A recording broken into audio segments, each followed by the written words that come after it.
Okay, we're rolling. What a walk. I don't know the number.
tears, don't you?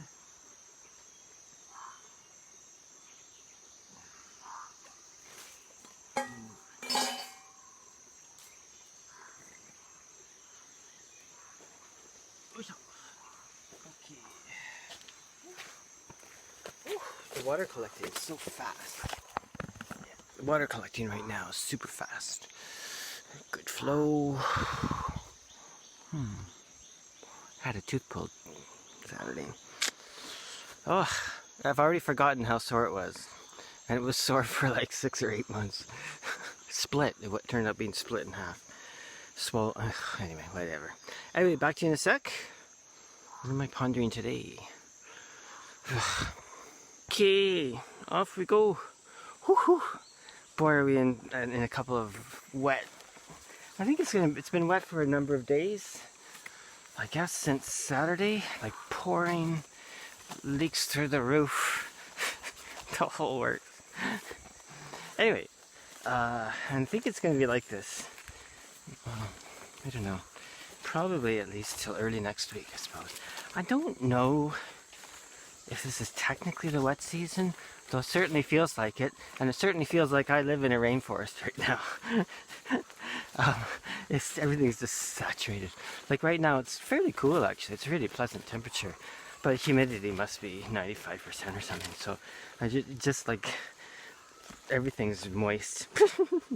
Great for the skin though, I guess. I don't know, is it? Can you have too much moisture in your skin? Anyway, yeah, but I mean technically I think the rainy season starts when the southwest monsoons start flowing in, and it's for me like on a living everyday scale, it's difficult to tell because whatever the prevailing winds are, I don't really get them because of the nature of the mountain and how air flows. Mostly the air flows from, well, I want to say east-west, but it's not really, it's more like, anyway, not quite fully east-west, but close to it. But this is because maybe it's because it's on a downhill slope and a really narrow hollow, you know, really narrow valley. It's not really a valley, I guess it's a valley. Anyway, yeah, so, I don't know if it's officially, but it sure as hell feels like it. Anyway, but it's got some sun coming out today, which is great. We had like, for sure, like Saturday night, Saturday afternoon, right through to last night it rained a lot, and probably rain more, for sure. Anyway, we'll see how it goes. It's just life, eh? It's just life in the mountains. Yeah. But, yeah, I just had this tooth pulled, and then I was, kind of knocked me out a little.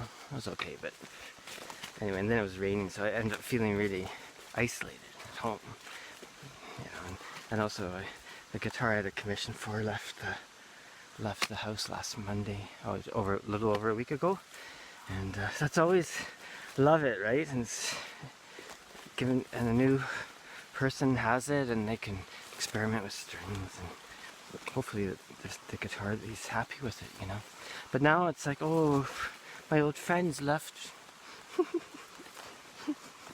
My old friend that I mean, it takes me kind of 2 months to make them, but in reality it's more like 3 because of allowing finishes to cure somewhat, and you know, and actually in more reality it's longer because usually I need to order in materials, right?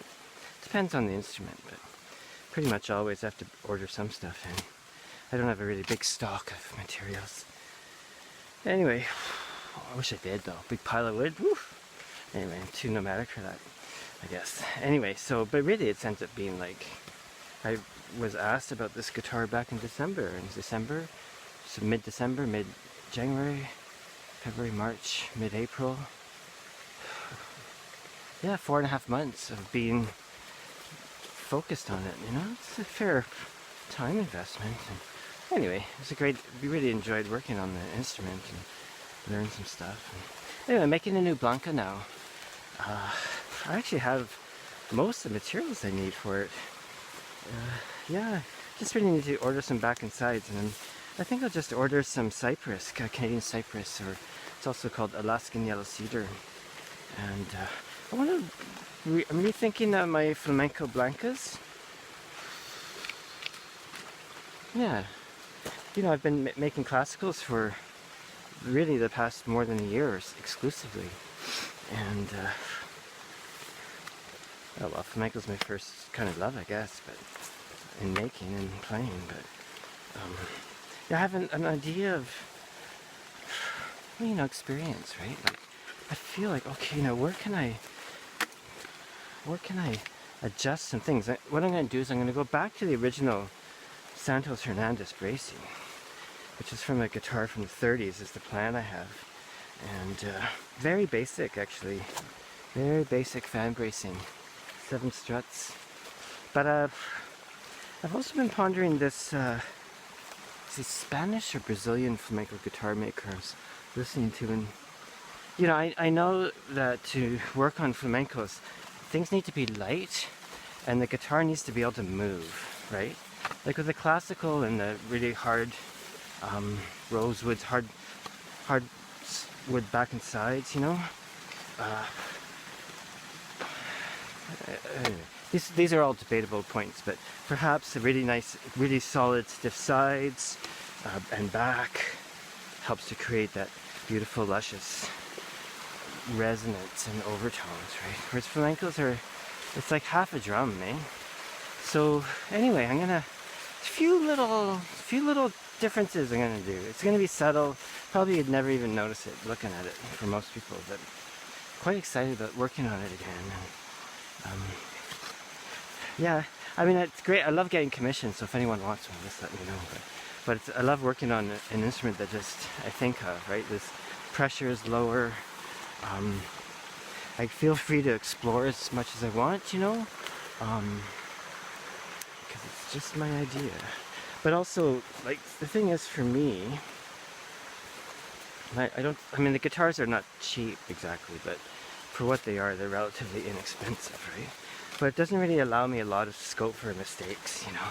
Like if I screw up a back and sides, it's like, oh god, that really cuts into my bottom line, you know.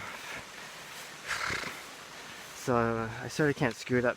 But the thing is, I think I'm pretty good at it, at finding the edges, right? Because you need to push things to a point. You don't want to build it like a tank, otherwise it won't sound any good.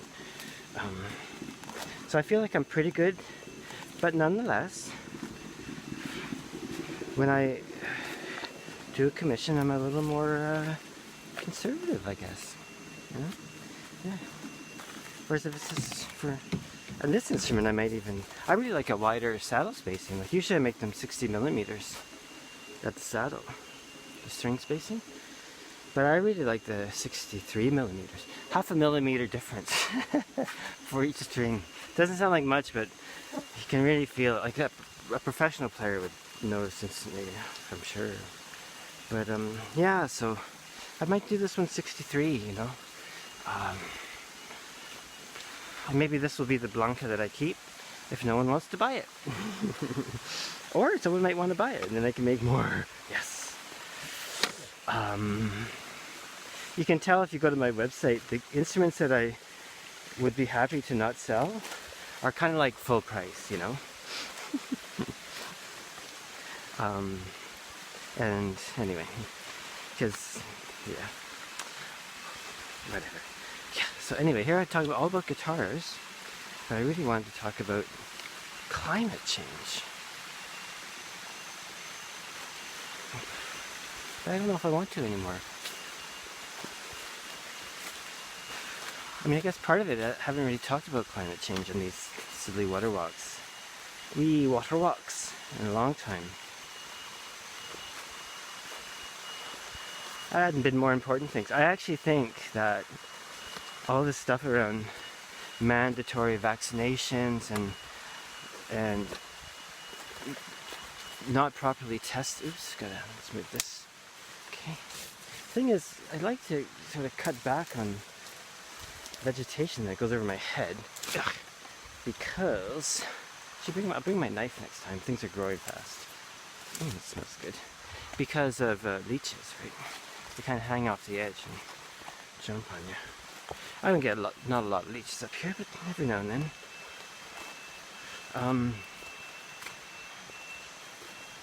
Yeah, so I think all the stuff that's been spinning over the last year, 2 years, is actually more important. It might sound a bit silly, but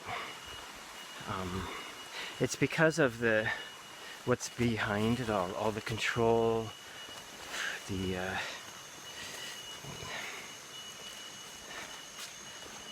general willingness to comply, all that stuff. To me, it seems like an unthinking compliance. Sometimes it's good to comply with what's going on.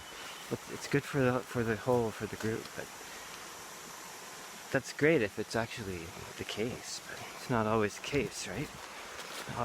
Anyway, anyway, I guess I was thinking about Greta Thunberg and Greta Thunberg, and I think that was like the turning point, because of course I've thought a lot about climate over the years, really since early 2000s. Been watching it carefully and listening to lots of great people, you know, like Paul Beckwith, Guy McPherson, all those guys, right? Definitely listen to them all and certainly respect them, even if I'm not always in alignment myself. But, anyway, but once Greta came on the stage and was yelling at the Davos bunch, that line, what was it? I'm paraphrasing, I'm terrified and I want you to be too. I'm like, oh, you're out. Yeah, to me, I mean, she was just a kid. It's great. She's just a kid expressing herself, right? But take that away, forget it. Once she became the spokesperson for the climate movement, that was it, done for me. Nope. Because it has everything to do with control, technology, blah blah blah, and absolutely nothing, as far as I could tell, to do with the divine aspect of nature. You know what I mean? The sacred. Look where I live. You know what I mean? The sacredness of natural things, right? So that was it for me. And yeah, that's it. Forget it. Anyway, I'm not forgetting it, but always keep it in mind. But and then all the people screaming about climate started to go, "Get your mRNA shot." I'm like, are you kidding me? Really? It's vaccine trademark. You know, I mean, Malone's basically calling them gene therapy, and that sounds about right. There's nothing vaccine-like about them, as far as I can tell. But anyway, yeah. So that's my position.